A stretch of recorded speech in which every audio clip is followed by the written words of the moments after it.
Welcome to the Great Birth Rebellion podcast. I'm your host, Dr. Melanie Jackson. I'm a clinical and research midwife with my PhD, and each episode I cast a critical eye over current maternity care practice by grappling with research and historical knowledge to help you get the best out of your pregnancy, birth, and postpartum journey. In the interest of keeping this podcast completely free to you, this episode is sponsored by my dear friend Poppy Child from Pop That Mama. She's a doula and hypnobirth practitioner, and her online hypnobirthing course, which is called the Birth Box, has already helped thousands of women. I'm so picky about who I allow to sponsor this podcast, but I really get behind the work that Poppy is doing. What I love about the Birth Box is that it's so practical. She's had so many amazing reviews and results from the work that she's offering women. In the Birth Box, you'll learn the tools that you need to manage the pain of labour and also stay steady and calm your nervous system during this really big event. The mindset that you get from doing hypnobirthing, and more specifically the one that Poppy has put in the Birth Box, it works when the big day of birth comes, but also in the big days that will follow in your life as a parent. And there's a little cherry on top in the Birth Box. It's called the Oxytocin Bubble, and it's a full album of soundtracks to guide you through labour and help you stay in the zone. The Birth Box has been rated 5 stars across the board, and with my code Melanie, you'll get 25% off at the cart. So if you're preparing for birth, go to the checkout. You'll be so glad you did. The link is in the show notes below. Use the code Melanie for your discount. That is the Birth Box by Pop That Mama. Welcome to today's episode of the Great Birth Rebellion podcast. I'm your host, Dr. Melanie Jackson, and I've invited Jane Hardwicke Collings with me today because we're going to talk about the transition to motherhood, but also transitions through life. I'd love to speak to you along with Jane about the idea, or the reality actually, of matrescence. And so that's the topic for today. Changes through life, transitioning into motherhood, but also other life transitions like menopause and the power of that. Welcome, Jane, to the podcast. Thank you so much, Melanie. Thank you for inviting me, and hi to everybody. This is a wonderful honor to be speaking at this most wonderful podcast. Jane, can you describe who you are and why you are the right person to be having this conversation with? Well, I think there's probably lots of right people that you could have this conversation with, but I think the thing that I can bring to this conversation is my midwife heart and midwife eyes. So I am a 67-and-a-half-year-old grandma, postmenopausal woman. I was a home birth midwife for 30 years, and I founded the International School of Shamanic Womancraft, which is an international women's mystery school, which focuses in on all this stuff that we're going to talk about, which is the women's mysteries, the rites of passage, the transitions, actually transformations that we have in our lives through our rites of passage and each life season that we go through. So I've been around for a long time, and I remember when you were a new kid on the block, and so happy about that and all the research that you've done and all the amazing things that you've created. So it's so wonderful to see the leadership in midwifery and the birth culture with people like you. So thank you so much, Melanie, for what you're doing. Oh, thank you, Jane. I've always felt only kindness and support from you right from the beginning.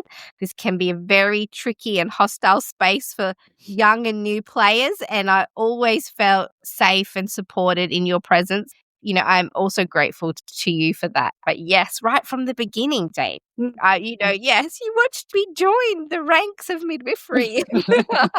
Here we are, still united. Yeah, absolutely. So I want to start with that idea that women have transitions through their life. We're not just living one big life chunk. No. Well, it could look like that and feel like that, but it has its bookends all the way through. So I think the first thing to remind us of is that we have life seasons or stages. Just like the earth has seasons, spring, summer, autumn, winter, we do too, because we are as if the earth. We do all the same things that the earth does. And that's a really good thing to remember, that the earth is nature, and We're nature. We don't visit nature. We are nature. We're the human variety of nature. So we play out the cycles of the earth in our body and in our life.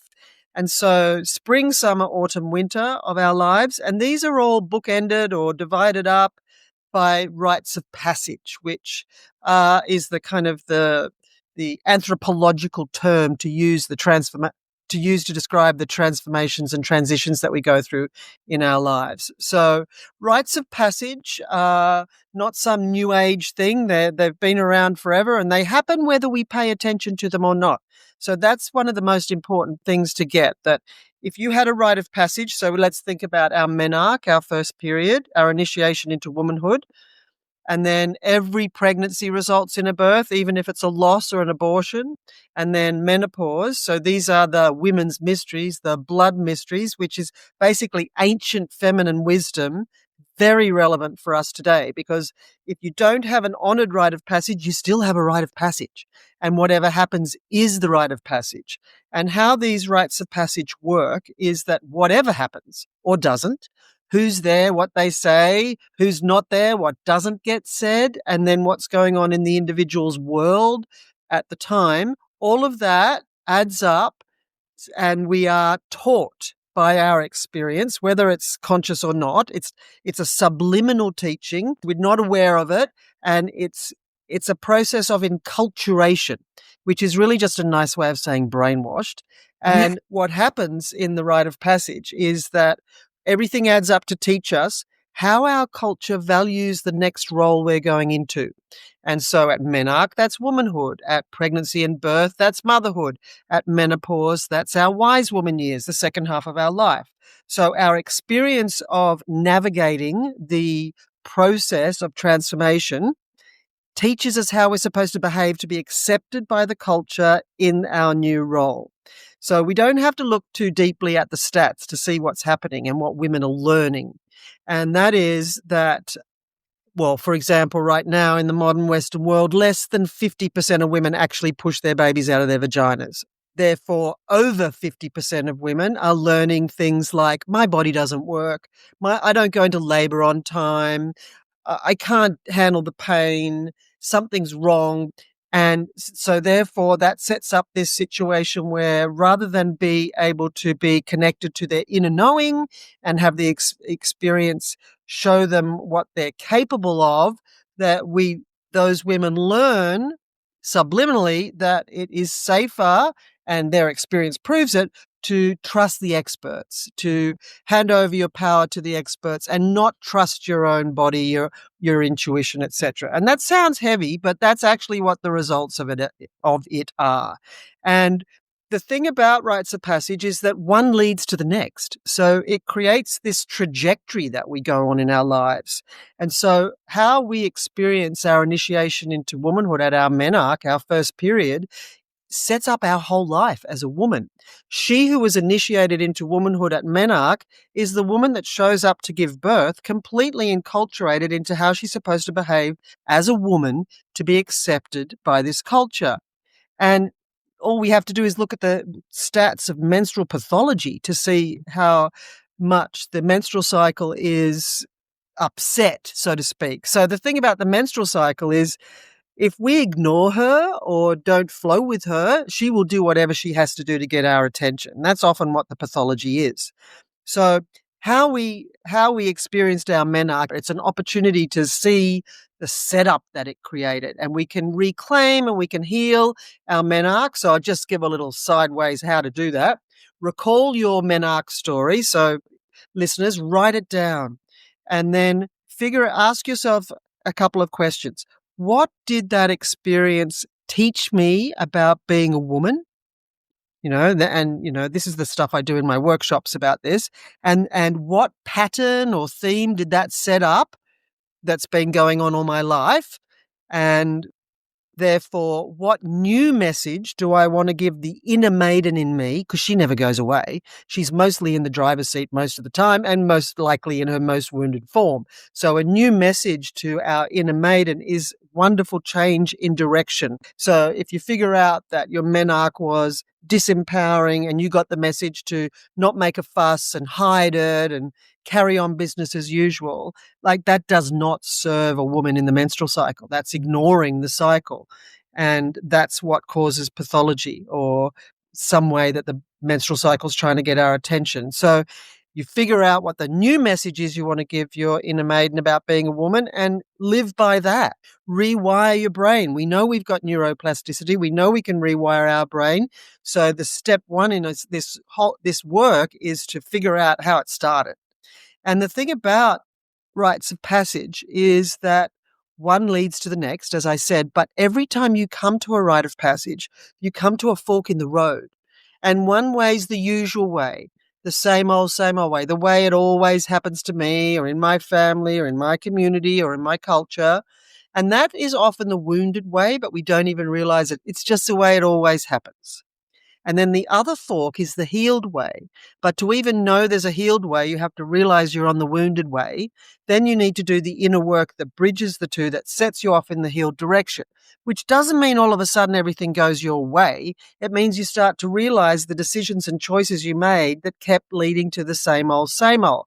So you start to notice that and make healed choices rather than wounded responses or fearful decisions and things like that. So then you start to head into a more self-authorship sort of situation where you are choosing your path. Now, a healed rite of passage does not, when we come to birth, does not mean necessarily an orgasmic water birth. It could be a planned cesarean that a woman chooses. So what the healed choice looks like is individual. So it's not about judging birth experiences. It's about women choosing them with consciousness and from an empowered perspective. And I know we talk about empowerment all the time, but to be able to have the freedom to make the choices and decisions that we want to make is basically that. And so this just keeps going through our lives. So we have the menarche in the spring of our lives, and then everybody goes into the summer or mother season of their lives at around 25 years old, regardless of if they've had babies or ever have babies, because when we're in the summer, just like the earth, there's so much going on. It's full bloom. It's births and births and births. And when we're in those fertile years, we also conceive, gestate, birth, and need to look after all manner of things besides humans. Like you're a classic example. Your career outside your life. So I mean, it is your life, but your PhD and all your research, and then your latest baby, the convergence of rebellious midwives. So all of these things are births, metaphoric, but still take on all the characteristics and qualities of what sets them up and where we go from them. So the thing is that rites of passage are what create the future. So rites of passage create the future, and they create the culture, and they reinforce the culture. So the way rites of passage create culture is they create culture on the inside by the mindset, the beliefs, attitudes, and fears that the woman has as a result of the experience, and then that's how she operates.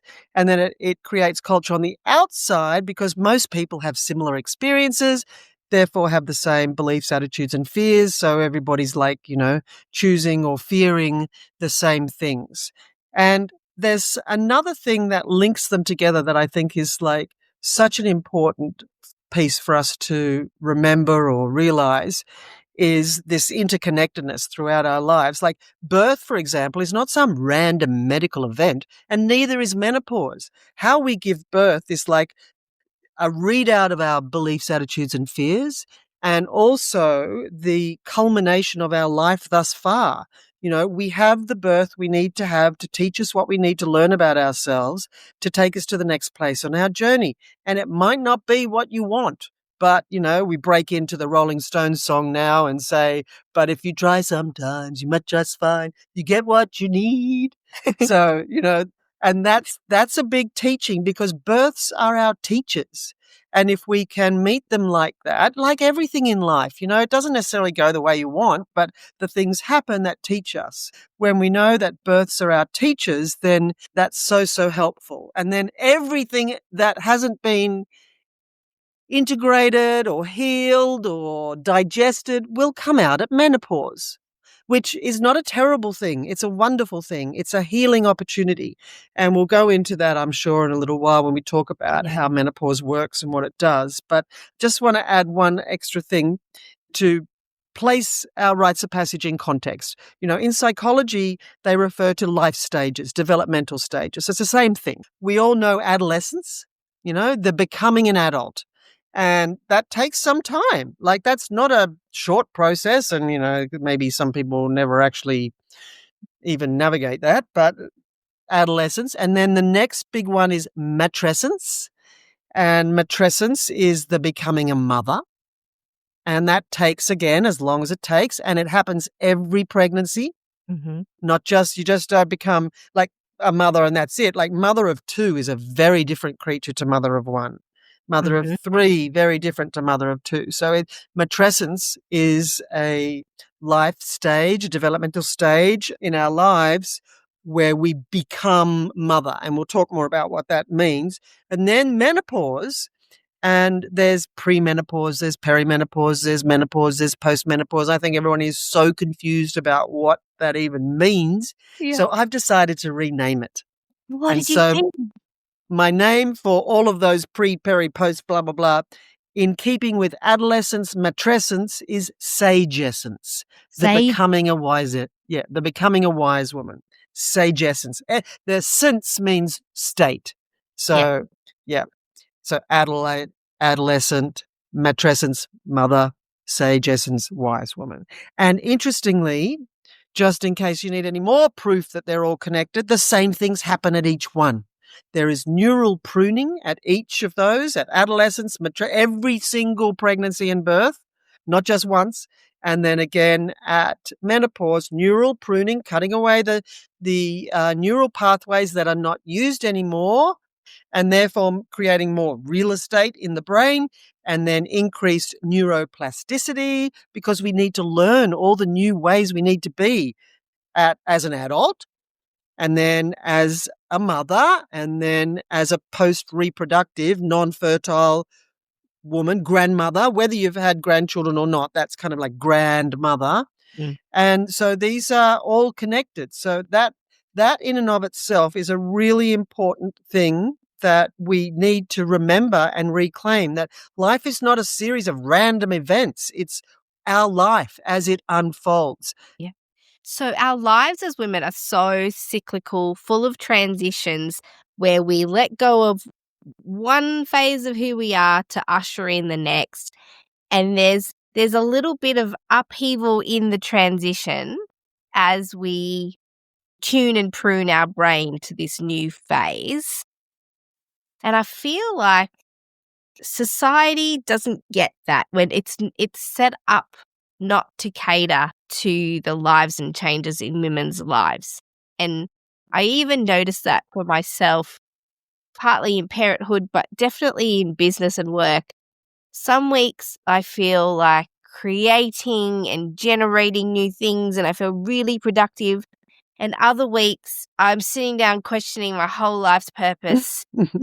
And then, I'll get a bleed and I'll go, that's what happened. I was coming up to my bleed. I was questioning everything, and now I'm reinvigorated and ready to go out to the world. But the world doesn't work like that. You can't, you're not invited to be cyclical in that way. What I hear from you, Jane, is a call, firstly, for women to realize that you don't just transition into womanhood because you have your period. There's actually a huge societal change that happens around you. There's physical, emotional changes in your role when you go through adolescence, and then again when you go through matrescence. And how well that happens bleeds into how well you transition into those phases, into the stages of life. Yeah. And what you have to face or let go of or learn or whatever. And like you said it, the menstrual cycle is our teacher of the cyclical way. Everything on the planet is running on a cycle. Everything. There is only one cycle, and everything goes through it, just at different speeds. And the cycle goes birth, growth, full bloom, harvest, decay, death, rebirth, over and over and over. Some cycles are literal, some are metaphoric, and some are both. And we live in what's called a negative menstrual cycle culture, and we could add negative birth cycle culture, negative birth culture and negative menopause culture, which is something I think we need to notice. What we can see is that all our portals of power, so to speak, the places where we access our inner knowing, our intuition, we learn about our own self and what to do about various things through these, is that all our portals of power, the menstrual cycle, childbirth, and menopause, have all been pathologized, medicalized, weaponized against us, and monetized. When we are initiated into womanhood at Menarche, like whatever happened for the individual is going to create the teaching that they got about how to behave as a woman. But one thing that isn't often spoken about is that when we are initiated into womanhood, we are also initiated into a patriarchal culture kind of over theme.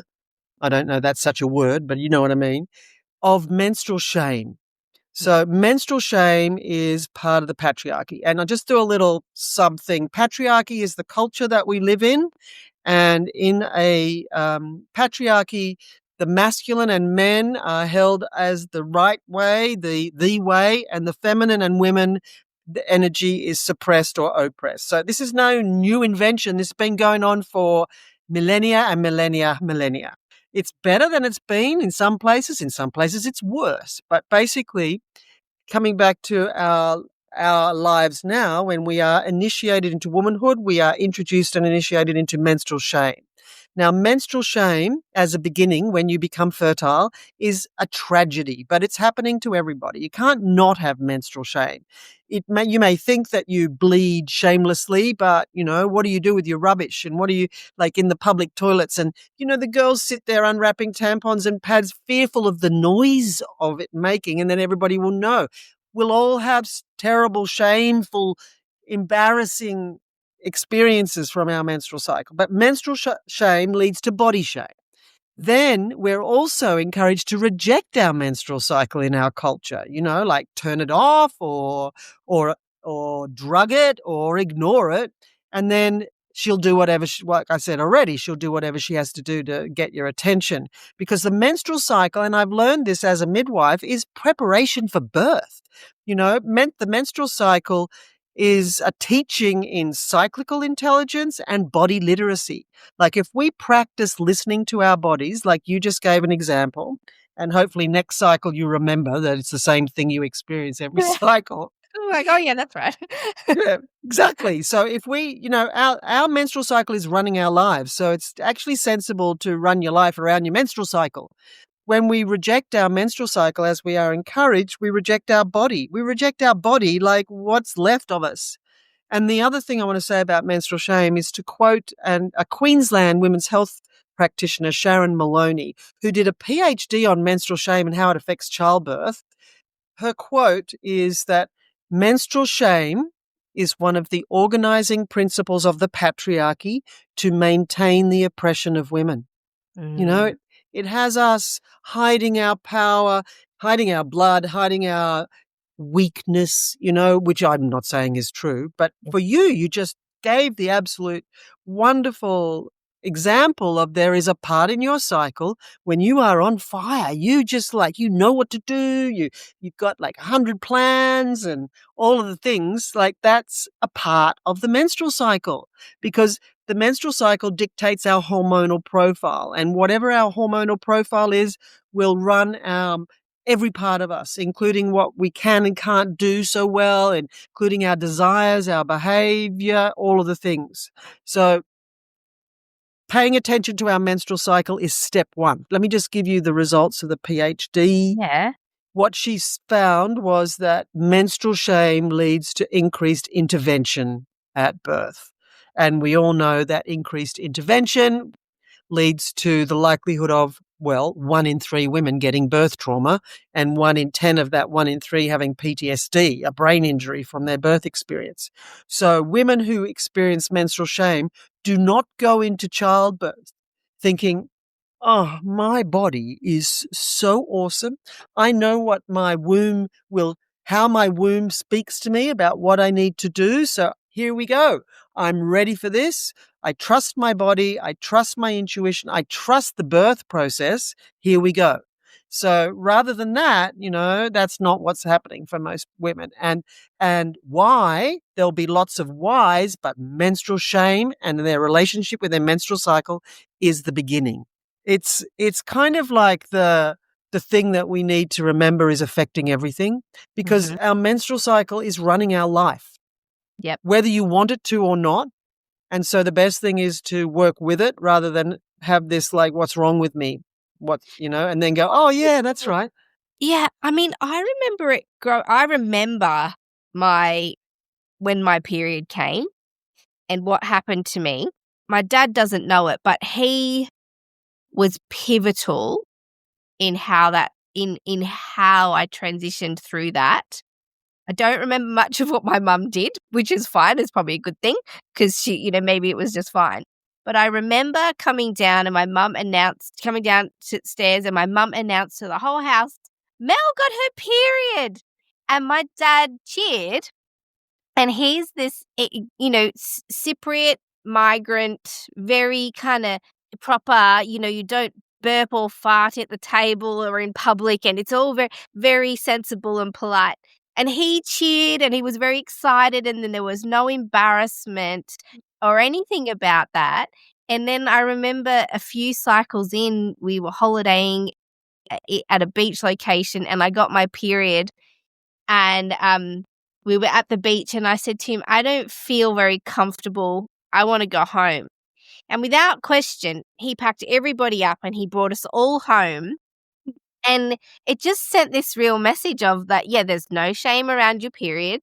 And also, if you don't feel like doing life right now because of it, we're going to honor that. I mean, he could have just as easily said, excuse me, we're on a family holiday and we're all here at the beach and you're just going to have to tolerate this situation. He was just like, oh, well, we are not staying if and he wouldn't have known that that was important in those transitional periods.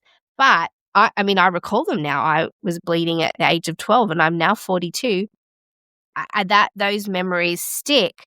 And still to this day, I will message people, hey, I'm not coming today. I got my period. I want to stay home. Beautiful. And there's no shame in that. Whereas some people Awesome. would be like, oh, I don't feel it, but I'll go. Gorgeous. Yeah. What dads do is really important. Like if there's a dad around, how he welcomes, reacts, whatever, is huge. You just gave a classic example of a positive version, and there can be some negative examples as well. I've written a Dear Dad letter. It's on my website, janehardwickecollings.com, and it's basically advice to fathers about what to do and what not to do, like to actually absolutely not sexualize any of it and to not make any jokes and not any like, oh, here we go, I'm going to be in a house of all women now. What's that? All that kind of classic stuff, because whatever happens at these rites of passage is an imprint. So it stays with you. So you've just beautifully talked about that. And, for you to have that much faith in your dad will then, transpose to your relationship with Dan, who is like your biggest support, So it's like you have been led to believe, your life has taught you that the men in your life will support you. Yes. And there are, yeah, well, I'll say to him, oh my gosh, I feel this and da da da. And he said, you're about to get your period. And I was unaware that is what the feelings were linked to because I hadn't even made the connection. And he's doing maths in his head going, well, I know where she's up to in her cycle. I can sense it. He can physically tell when I'm about to get my period, but he sees the behavioral changes before I even recognize them. So, I mean, yeah. And then if I say to him, hey, I'm bleeding, he's like, rightio. There are flick switches in his body too, where he's like, she's bleeding. It's time for a different household order for the next few How days. sensible. Right? So good. And also there's some fun facts in the menstrual cycle that are like prequels to what comes next. So everybody will have some connection with week 3 of their menstrual cycle. So the first half of the luteal phase, shall we say, from ovulation to day 1. And for those who are speaking of their menstrual cycle in terms of inner seasons, it's the inner autumn or inner fall. And so this is the time post ovulation when estrogen starts to go down. And estrogen is known as the hormone of accommodation and self-sacrifice. And when that starts to go down, it's like, oh, I don't want to do it anymore. I just want to either confusion about what you're supposed to do Yeah. or you start telling the truth. It's known as the time in the menstrual cycle, the truth-telling time, the time when women no longer comply and when the status quo is upset, so to speak, not in a bad way, but actually in a good way. So that week 3 is like the prequel for what it will be like in perimenopause. So it's a great place to practice telling the truth and meeting your own needs without decapitating anybody or whatever. So And this is then a training ground for how to yes, live with low estrogen. exactly. Okay.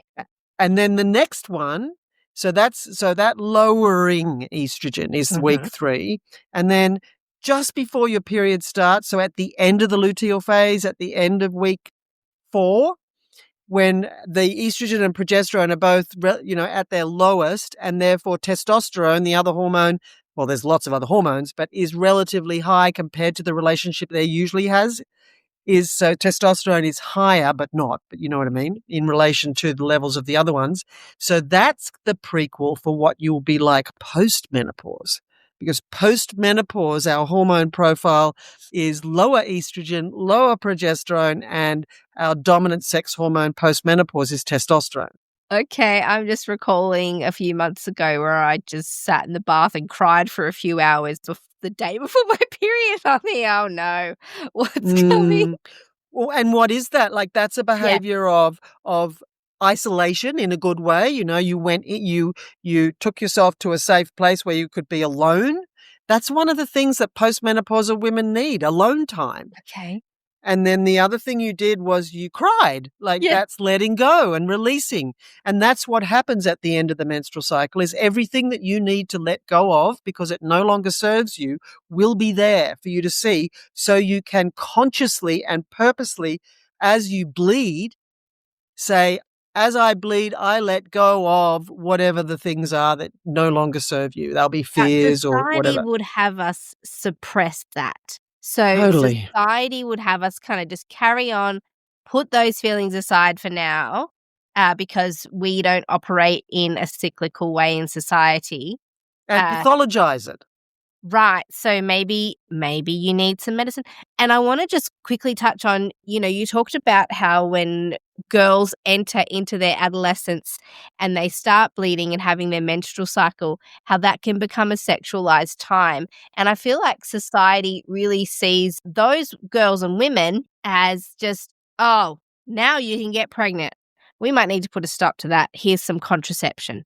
And then the whole hormonal opportunity is lost and they're kind of minimized to just potentially pregnant women now, and they dull down the whole hormonal opportunity at life. And it changes 150 mechanisms in your body, the oral contraceptive pill. The pill, it's so famous, it's called the pill. That pill. And the other tragic thing about it, and I hate to be the bearer of this news if you haven't heard it before, listeners, but when you're on the pill, you're attracted to a different kind of man that you would be attracted if you were not on the pill. So when we're on the pill, we're in like a pseudo-pregnant state and we're attracted to partners, mates, who are like family and will look after us. And so that's fine when you're on the pill and then you meet your partner and you go off the pill to go and make babies. And then as your hormone levels return to what they're supposed to be, not some pseudo creation to avoid ovulation and trick your body into thinking it's already pregnant, comes back into fertile. So the first thing that happens is like, you don't smell right anymore. and smell as in pheromones. So when women are not on the pill, they are attracted to a mate who has as much difference, chromosomal genetic material as possible to them, because that ensures the highest likelihood of the survival of the conceptus, right? So this is tragic.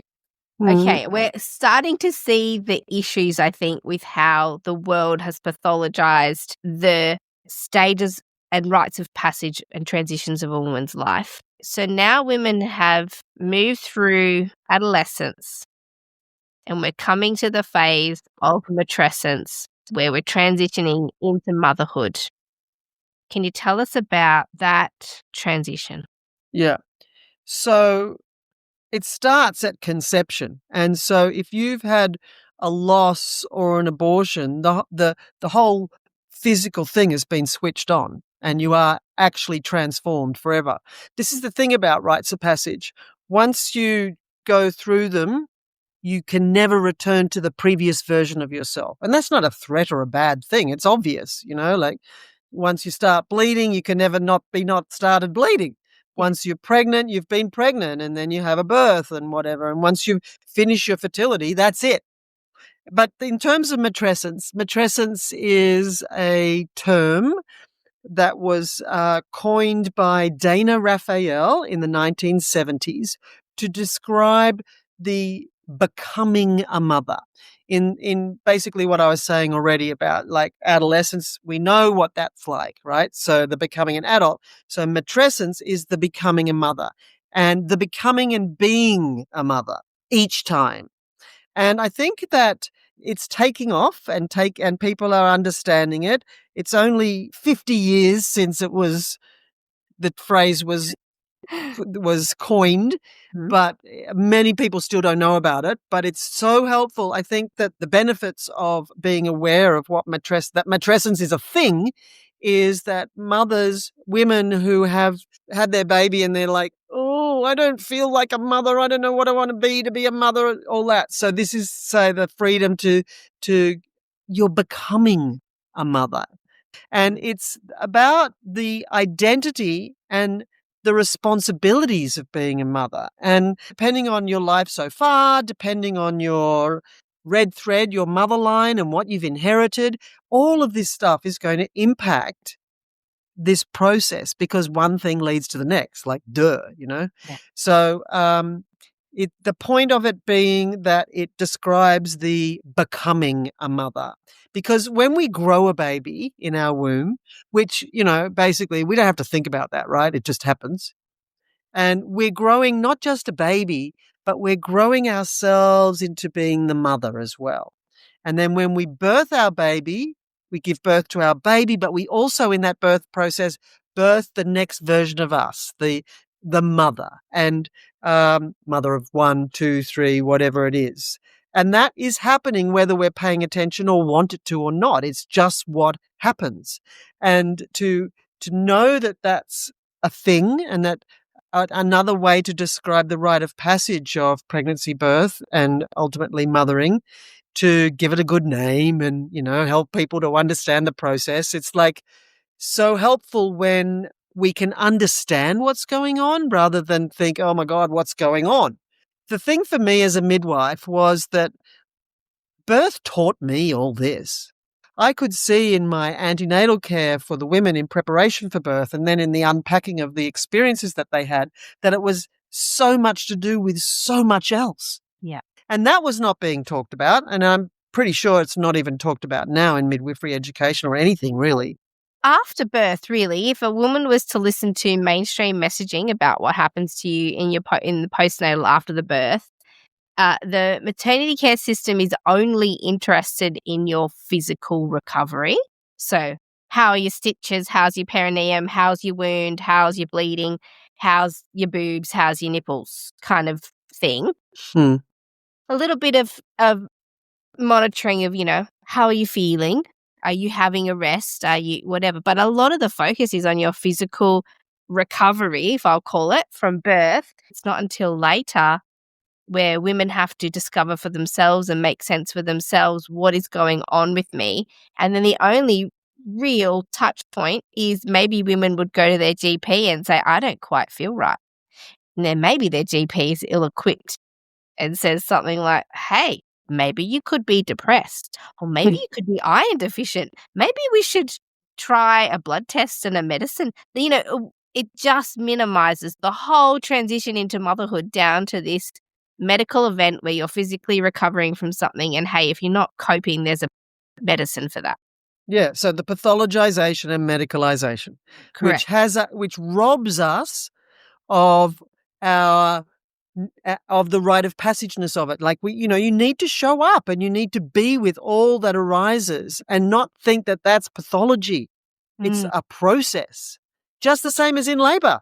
What do you say to women about their healthful transition to motherhood? There's got to be a way to do this well. I mean, obviously it requires consciousness. You're conscious that you are at that fork in the road that you mentioned, that you get to choose the path that you're going to take. You don't have to accept the one handed to you. Mm-hmm. What else can you do? Yeah, what else can you do?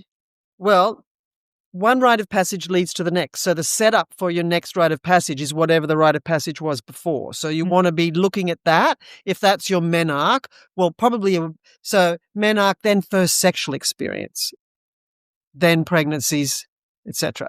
So everything that's happened before the pregnancy and the birth is present.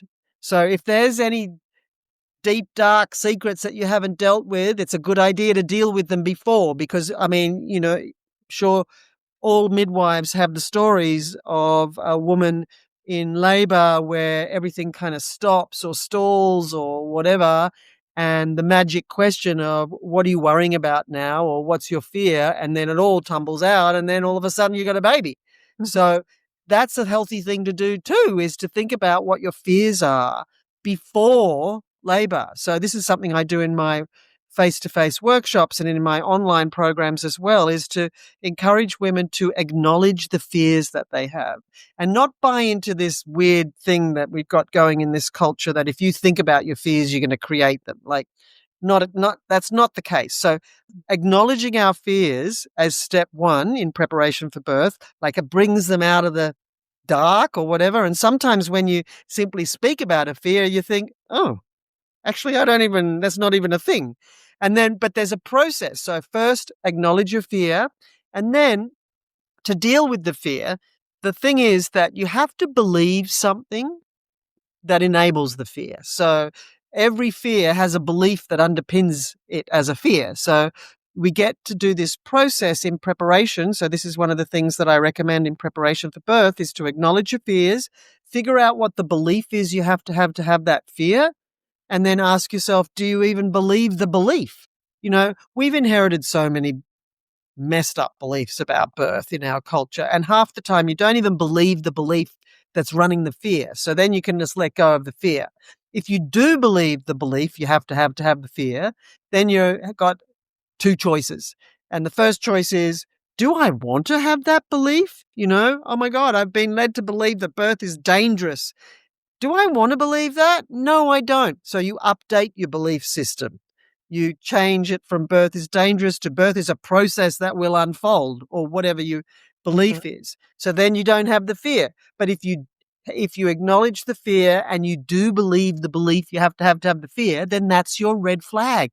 That's your warning. So, for example, if a woman fears intervention in birth and she realizes that the belief you have to validate that fear is that it's a reality, and she's booked into the big city private hospital who has intervention rates of 90% induction rate and 100% cesarean, like I'm making that up, but as an exaggeration, which might not be much of an exaggeration, then that fear is warranted. Like it would alert them to, well, this place has a lot of intervention. If I fear intervention, then clearly what I need to do is not go there, for example. So a big part of the preparation is understanding what's going on in your head about the fears and stuff. And then that other thing I said before about the menarche with a new message for your inner maiden. But the thing about pregnancies and births as we go along. So say you've had baby number 1 and it was some sort of ridiculous, sad scenario of being controlled by policies and protocols and unnecessary intervention. When we come to the next pregnancy, birth and labour, we will return to the scene of the crime. So we have the opportunity in preparation for the next one to go back to the preceding one and think, where did what happened happen? And what do I need to be better prepared for that? Because it's part of the process next time. So that's, when women do that, sometimes it's just done and they just progress through that place in labour or pushing or whatever it is. But for others, they get there and they go, oh, this is the time when I have my new idea about what this means, and then it progresses. So it's really about learning what the previous birth taught you as well, so that you can take it into the next birthing experience. And the way we figure out what a birth teaches us is that it can be something that we didn't do or didn't have. Birth can teach women about surrender if they didn't surrender. Birth can teach women about the need for appropriate support if they didn't have it. So you see, it could be the absence of something that's the teaching, or it can be something that you had to draw on from deep within yourself to be able to navigate the experience. And the nice little fun fact is that whatever you learn about yourself in birthing the baby and it might not be the birth that's the biggest part of the teaching. It could be the conception. It could be the pregnancy. It could be the postpartum. The teaching can also be, it's the quality you need to bring to mothering the baby as well, because our births are our teachers and then our children are maintaining that and continue to be our teachers. Yes. So we've moved from childhood into adolescence. Adolescence, we continue on until we meet our matrescent phase. Oh, if you could talk us through the hormonal profile of matrescence and how that makes us mothers. Yeah, depending on whether you breastfeed or not and how long and all of that kind of stuff. But I think that the main thing for us to know about the hormonal profile through matrescence, and if we just see that as a whole life stage, like the becoming and being a mother, so that's the story. So it's not just an incident or an event, it's the whole story. That basically the hormonal profile, there's lots of hormones, but the main two are the estrogen and the progesterone. Estrogen is the hormone of accommodation and self-sacrifice, which has us looking after our babies. Someone's got to look after the babies. So the way nature has organized this is that our dopamine system, when we're fertile, is organized around looking after the children. So we get richly rewarded when we do it. It keeps the whole thing going. And she doesn't bother to look after herself so much. She just dedicates everything to her children. And this is also the case for women who are mothers of other things. You go through all of this same stuff with a similar hormone profile if you're birthing businesses or careers or whatever. And the estrogen has you sacrifice yourself to look after the thing that you're primed to look after. So this is she who rocks the cradle rules the world. This is what keeps the world going, is this dedication and self-sacrifice that we experience from the hormonal profile through matrescence. And is it a good thing or a bad thing? It's neither. It's what makes everything work. And then the menstrual cycle's happening at the same time, so we're journeying through the inner seasons as well. Like you had that perfect description of where you were, it's easy now and it's great, and now what am I doing? And now I want to be by myself, and then my blood, and then it's building and it's easy now, round and round and round. Yeah. So that's what's going on through our matrescence years, and it keeps us showing up. It just keeps us showing up and doing the things that need to be done. Right. So then what happens when we meet our sage essence? The first thing that happens is that we don't necessarily ovulate every cycle. And that's because our progesterone goes down. Now, progesterone is also a mild sedative. So the first thing that happens in our journey of sagescence is that we are no longer sedated. We may never have realized we were mildly sedated, but we definitely realize when we are no longer mildly sedated. So yes, in our motherhood, matrescence journey, we are mildly sedated. So we're mildly sedated, and estrogen is the hormone of compliance and self-sacrifice. So it's almost like we're in a state, we're primed and willing to be in that during that phase because it's what our children need of us. It's what the world needs of us.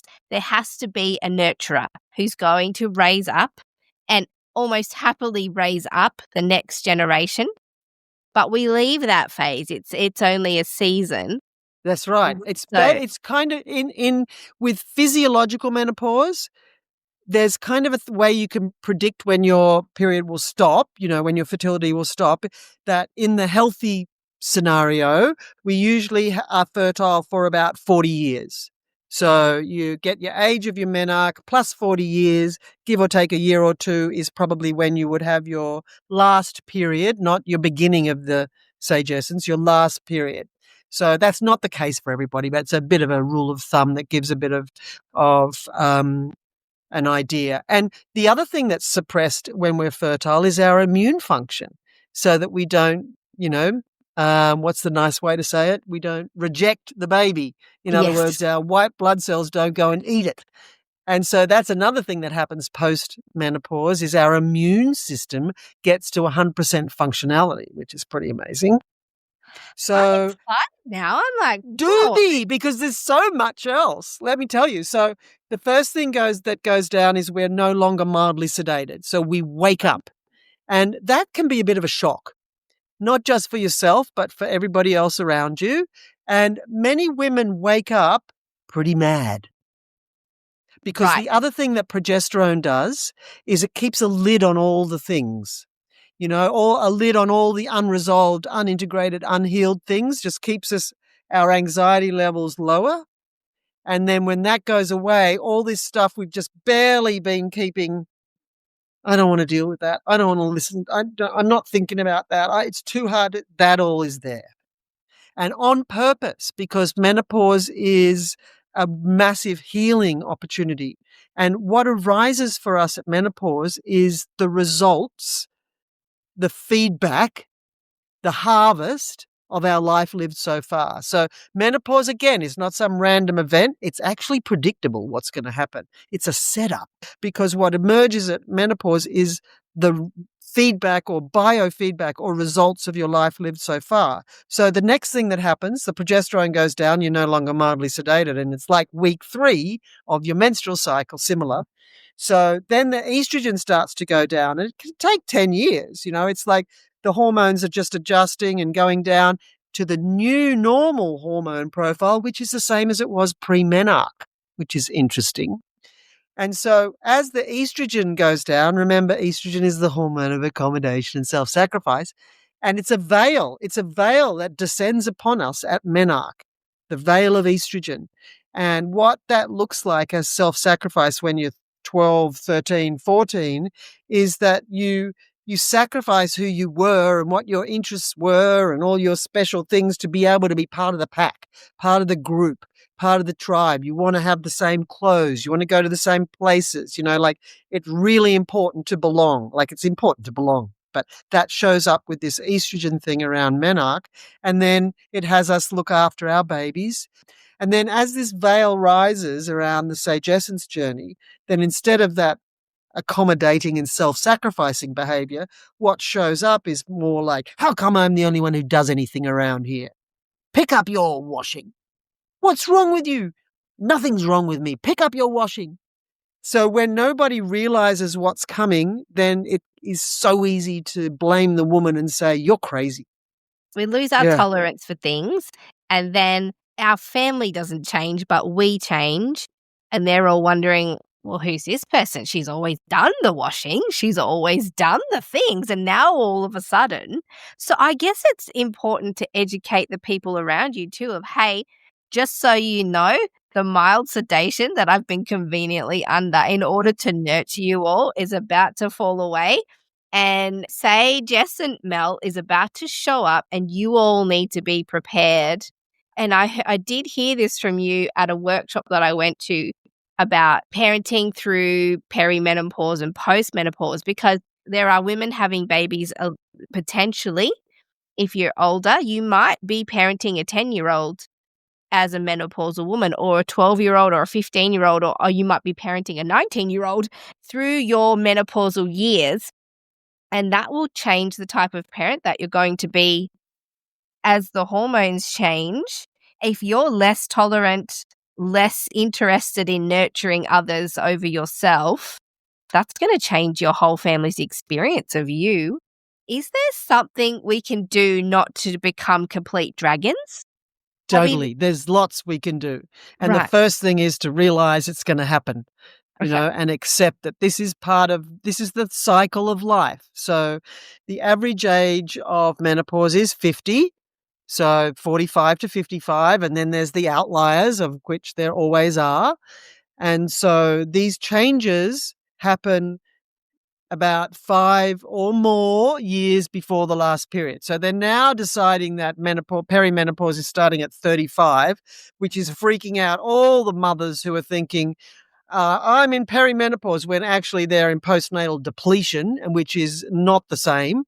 But there are many symptoms that are similar because it's the same body and it's the same thing there's similar things going on. So there is this freak out now about younger women being in perimenopause when they're not. So just if you think you're 35 and you're in perimenopause, it's probably not.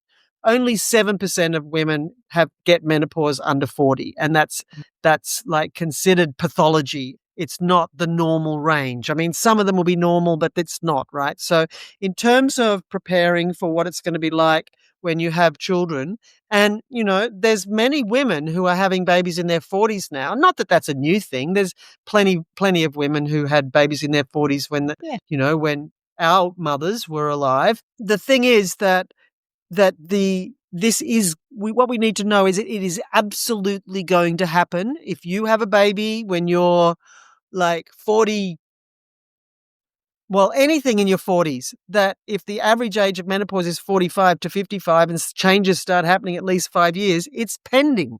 Yeah. So just bringing awareness to the fact that this is coming is so important, because most women have no understanding of menopause, don't even realize it's happening when it's happening. Like, for example, we've figured out that preparation for childbirth is a good idea, right? There are entire industries dedicated to preparation for childbirth so that women know what the things are that might happen that herald the beginning. Is that a contraction, or is that my membranes will rupture and there'll be fluid waters everywhere and whatnot, so that they're ready for these things. But hardly anybody's ready for what the things are going to be, the changes, the physical experiences. I'm avoiding saying symptom because that implies it's a disease, and it's not a disease, although that's what it's being poached as. If women knew in preparation for menopause, if women knew that that's what's going to happen, then they'll be aware of it in the same way that we are about what heralds the beginning of labor. So preparation for menopause for everybody is really necessary, but especially for those who are having babies later in their 40s, because it will come, and it will come soon. And so there's lots of things that we can do or suggest that will help them navigate the intense need, the intensity of the need from us when we're mothering, because the fact is that the progesterone and estrogen are going to go down, and you're not really going to want to sit on the floor and play Lego. You're not really going to want to just sit and answer all the why. You will, or you won't, but you won't necessarily. It changes in its priority. Mm-hmm. And the dopamine system the reward system changes. We don't get rewarded for that. We get rewarded for self-care. So, everything goes a bit skew-whiff in terms of what it was like, but there's lots we can say to women who have got little people that they're looking after and that the hormones are changing. And the biggest and most important thing is to be aware it's going to happen, and therefore what can you invest in now that will make that transformation easier for you and your baby, your children, your family. And so awareness obviously is the critical thing, but the thing to focus on is prioritizing a secure attachment. Now, there are lots of ways to do that, regardless of what kind of pregnancy, birth, or early postnatal experience you have. There are ways to cultivate secure attachment that also will affect our hormones, which will even keep menopause a little bit away if So you're breastfeeding. do you mean like secure attachment to our children and our partners and the people in our lives? Is that the idea? I mean the baby. The the baby. baby. Got it. Yeah, the new baby who's going to experience you as a less available devotee, Mm-hmm. which is going to happen, and it's no judgment of you being a bad mother or anything. It's the change in your hormone profile, and it changes what you want to do, and Mm-hmm. and whether you will or won't, So prioritizing secure attachment with that baby. So the ways to do that are co-sleeping, baby wearing, and spending the time with the baby all the time. So that baby, and like if you're bottle feeding or breastfeeding, not being on the phone at the same time, like this conscious devotional practice of presence with your baby is going to teach your baby and help them be securely attached to you. This is what I hope everybody's doing, but necessary for the women who are about to bottom out on estrogen and progesterone. So other ways to do it are to be mindful about what to do to trigger oxytocin release in yourself and the children. So it's really advisable to establish routine and predictable so that the children know this is going to happen. Say, I don't know, like 3 or 4 or as many as you can favorite word for a postmenopausal woman when you can't remember what the actual word is, say thing, but Think. events or experiences that will create the release of oxytocin for everybody, the bonding hormone, the hormone of love. So like that can be singing, that can be eating together, that can be laughing, touching, being in nature. Like it's really easy to get a little bit of a how to increase oxytocin list, and then make those into daily practices. And then the most important thing is to just let go of any guilt that you're feeling about it, because it's going to happen, and it doesn't matter what you think about it. It's going to happen. So the investment in the early childhood, I mean, obviously the whole childhood, but the early childhood is where the attachment style is being created and the imprinting is beginning. So to create a home environment that feels safe and loving and predictable, Mm-hmm. that's going to help the children, the babies of post or peri, like women going through that process, because they know they belong. They know mummy loves them. They know that we're nearly coming to the time where she'll sit down and read a book with us, or we're getting to the point now where we're going for our walk. So these predictable experiences are going to really help the babies and the children to know that you care. Yeah. Well, then what's the power then? Because there's some power in each phase. And there is a power to being postmenopausal that, again, has been pathologized because a lot of women are encouraged to use hormone replacement therapy, which means we don't get the hormonal changes that come along with postmenopause. But there's some big power in being postmenopausal because you're no longer tolerant of stupidity, maybe would call it, or tolerant of anything that challenges our needs. Then the estrogen's gone, so we're less interested in nurturing the people around us, more interested in nurturing ourselves. What changes does that create in us for that new phase, for what we're going to be offering the world? Because we can't, to be a person in community is not to prioritize your own needs over all others. So there's got to be a reason for this powerful phase, for that hormonal situation? What's our new purpose in the world? Yeah, it's huge and important. And just for context, so traditional Chinese medicine, they call menopause the second spring, right? Mhm. That's not the beginning of the end, right? The second spring. And there's a First Nations Native American saying or teaching actually, at menarche, a girl meets her power. Through menstruation, she practices her power, and at menopause, she becomes her power. Okay, so those two ancient traditions or teachings that are really important to put it into context. Mhm. Now, there's with the hormonal things that change, the hormonal profile that changes, it changes us like it does in any other case. So I'll go through and tell you what those changes are and what the gifts of menopause are. But I just need to also say two other things that are connected to it.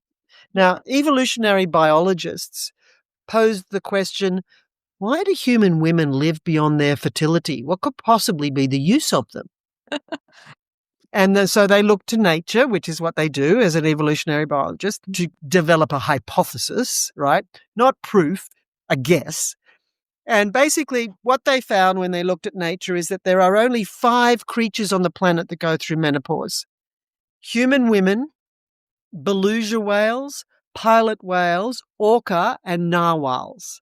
So they're called the toothed whales. So then the evolutionary biologists looked at them, or what's the point of them post reproductive? And what they found is that the post reproductive grandmother whales are the leaders of the pods. And if there isn't one, the pod goes to shit. Nobody knows what to do. And when the post-reproductive grandmother whale is there as the leader, what happens is her grandchildren thrive, her daughters have more babies, and she keeps her sons out of fights. She is the holder of the wisdom of her lifetime of where the food is, what to do in this weather, where the current's doing this and whatnot. So she is a vital leader. So therefore, the blueprint for mammalian menopause is to step into leadership. Now, there's a lot of other reasons for us as humans why that works, and I'll get to that in a minute. But I also want to just share that I've had the privilege and honour to share time with one of the Australian Aboriginal First Nations Law, LAW, and Law, LORE, women of the Wiradjuri group, Min Maya, who's taught many of us. And I was talking to her about menopause to see how her culture views it. And I said to her that, what we're taught is that we have to renegotiate so that we can get back to, through the process of menopause, renegotiate things so we can get back to whatever we were doing, or things need to change and transform. And she just laughed at me and she said, that's such a Western way of thinking. She said, I don't know any women, white or Koori, who are ready for the honor of Mimi, which is their name for grandmother. And it's not whether you're a grandmother or not. It's the next stage. I don't know anybody who's ready for the honor of Mimi. Everybody's trying to be a cougar. So, trying to look young and all of that. She said, it's not, post-menopause is not the same role. It's not getting back to business as usual. Post-menopause is a whole new role. And the new role is that postmenopausal women need to weave the dreams for the grandchildren. So not come back in and be the same you were, but it's a different job. So the other thing, like what you were saying, what's our new role? We usually step into our life purpose and our mission in our lives, which is the application, so to speak, of the harvest of our lives. So it's a whole new thing. And, if we think about women in leadership, imagine how different the world would be if the grandmothers were the leaders. And that's not even a new idea. There were grandmother councils in all traditional cultures. The things that happen to our hormones, with our hormones that change us, have many, many awesome effects. So I already mentioned the immune system. Immunity is at 100%. The other thing that happens is that our amygdala, so that's the part of our brain that is the first thing that sees the information and has you either leap because you think it's a snake or turn and run or have a temper tantrum. That comes from the amygdala. So postmenopausally, our amygdala is less reactive. So we're calmer. Another great attribute for a leader. Yeah. And because we no longer have a menstrual cycle, we haven't got those big ups and downs, which I'm not saying are good or bad. I think they're amazing and we need to work with them. But we go from this larger up and down cycle to a much smaller. So we're more stable when we're not having these surges of the fertility hormones. And we are oriented to ourselves, possibly for the first time in our adult life. And then we start to notice all the things that we've been doing that are not good for us and want to change them. We have increased wisdom and increased clarity. And there's the opportunity for all the healing that will happen because of the progesterone being gone away. And we have the opportunity to learn our new ways of being because we're doing the neuroplasticity. So we have also, because of the testosterone, longer and stronger orgasms. So that's another thing that happens. Okay. The thing is that our brains don't deteriorate at menopause. They're resetting to the new next life season that has us step into our leadership roles, carrying the wisdom of our life so far, clarity of thought. And the clarity of thought is because the brain changes the way it uses the kind of fuel it uses. So in our reproductive years, we use glucose to fuel our brain. And then when we're going through the transition of fertility changing and going away, the brain changes to wanting to use ketones for fuel, which is when you burn fat. And so if anybody's ever done a ketogenic diet and they remember the clarity of thought, that's the menopausal brain, Oh, postmenopausal brain. so we get so much better in so many ways, in the same way as when we go through pregnancy and birth, our brain changes to suit matrescence.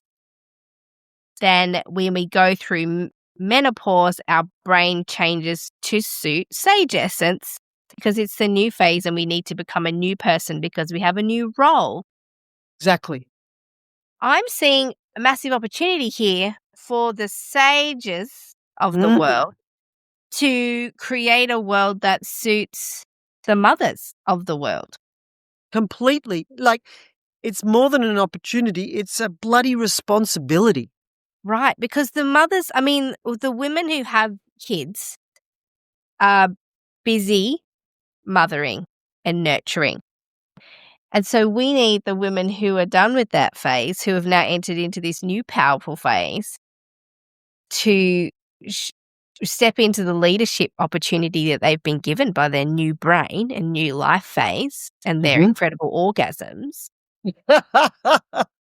So now they're like, right, I'm ready to go. I'm ready to change the world, not just be in the world and nurturing the world. Postmenopausal women are now in a phase where they could change the world. And I imagine they care a whole lot less about being in the herd as we did at the point of adolescence, where we wanted to be amongst the majority. That was important. I imagine that gets a lot less important for a postmenopausal woman who just no longer cares or what anybody else thinks. They're on their own path. Exactly. Except for those of us who've been drawn into the patriarchal perspective that postmenopausally, what's the use of you? The discarded women of society. But is there not power in that nobody realizes that we have that capability? Like, they're not expecting postmenopausal women to rise up and claim their power. So, that's a powerful position to be in, I think. Yes, exactly. Exactly. Can you imagine just if all the postmenopausal midwives in all of their places where they are, and they'll be in places that they've earned to be, Yeah. like whether that's from sticking with working in the system and elevating their role to leadership roles, or whether it's been working in community and, like years and years of practice. So by the time we get to this postmenopausal sagescence life stage, we've got a lot of wisdom, and that needs to be shared. Yes. That's gold. I know that with, say, some of the publications, Midwifery Today and the Tricks of the Trade, where older midwives share the things that they've learned and whatnot, that's what wisdom looks like in terms of midwifery practice, So if a new midwife was able to sit with an older midwife, postmenopausal midwife, even if she's not actively practicing, because, you know, she might grow out of that as such. She might not want to. Part of the thing that happened for me was that I wanted to make a difference and be a positive contribution to the culture in the healing of it. And I could see that working one-on-one, that was wonderful, but I could have a bigger effect if I was working with groups of women. So that was a decision that I made without even realizing it. And one of the things that was so incredible was that when I started the School of Shamanic Womancraft in 2008 was when I was 50. And I didn't realize it, but that was the beginning of my sagescence journey. So this was when my progesterone was going down and my estrogen was starting to do all the things. So without even realizing it, I began my mission at that time. So, it's really interesting for those who've been through it and are on the other side and are the wise women to look at the things that happened along the way and what actually just happened, seemingly without you planning it as your life unfolds through these developmental phases. So, all we really need to do is show up to what's happening, just the same as being a midwife at birth. Like, we have learned so much about birth that we need to apply to menopause. Well, and I think it also gives women permission to surrender to their current life phase, where you're at, because that's going to pass and change, but you won't get it Yes. back again. So for women who are sort of like, oh, I actually had all these hopes and dreams, and now I'm in this stage of life where I'm caring for my children, willingly or not, but maybe fighting against that life phase without realizing that actually, hey, sister, in 10 to 15 years or maybe less, you're about to be gifted a new life phase where you will actually, all the things you're dreaming of are going to happen and you'll be wired for them. But for now, you're wired to raise this next generation, to build this next big project that you're working on, to birth the babies of the world, and then watch yourself step into your power. And I'm excited because that feels like almost new life again for women who maybe are feeling really in the trenches at the moment and thinking, gosh, I'm just going to be worn down and then get sick and die. And I do think that one of the major solutions is to just realize where you are. Yeah. Like, duh. Well, it's to have a map. We need the map. Well, it's the same as me sitting there going, oh my gosh, why do I feel like burning my whole life down this week? And then my husband going, hey, you're about to bleed. And I go, oh, well, that changes everything. In the same way as, for example, if, my children would have this weird period of not sleeping and you go, oh, wait, they're having a developmental leap. Oh, hang on, that explains that situation. I could definitely get through this. This is not our whole new life where my kids will never sleep. They're just going through a change, a developmental change, in the same way that you would be as you cycle through your periods. So the map is what we all need, and that's what's missing in our culture. And we have to remember that we live in a patriarchy that holds up youth and beauty as the ideals, and 24/7 availability and instant gratification and growth. Grow, grow, grow, grow, grow. Every company has new growth targets every year. And there is nothing in nature that doesn't change that's healthy. So nature is our greatest teacher. And if you're thinking, what's the map? The map is the earth's seasons. Yeah. And the menstrual cycle is a monthly encounter with that, with the inner seasons. And then our life cycle is the full, however long it is. And the year cycle is the year cycle of it. And then there's the lunar cycle. So we are cyclical whether we want to be or not, and we're living in a culture that denies cycles. Yes, that is the big thing that I've realized too, is that we live in a culture that it does not appreciate ups and downs and turns and spirals, but women are typically, we're up and down and we're turns and spirals and we're ever changing, and we've been taught not to honor that. We're taught, steadiness is not in the woman's biology, I don't think. No, it's not. It is in a man's, but it's not in a female. No, but the world is made for men. It's made for the steadiness, but we are not steady. We're not supposed to be steady. We're supposed to be, 1 week I'm ready to change the world. The next week I'm ready to rest on the couch and eat a bag of chips. And maybe that's just how women are. Yeah, cyclical, full stop. Yeah. But it's not just women. It's everything on the planet as well. Right. Except men for some reason. No, but men are on or off. It's a different cycle. But they are also, like every other creature and thing on the planet, affected by the lunar cycle, which is a 29.5-day cycle of the same cycle. So, everybody is affected by the full moon. Everybody is affected by the dark moon and the new moon. So there is that cyclicality, but men don't have a menstrual cycle. And that's a very big difference. And our menstrual cycle is running our life whether we want it to or not. Jane, I think we've got it. I think if everyone can just understand this very fundamental point, then I think we've done our job today.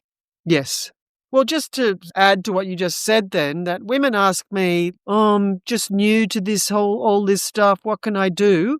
And it's pay attention to your menstrual cycle.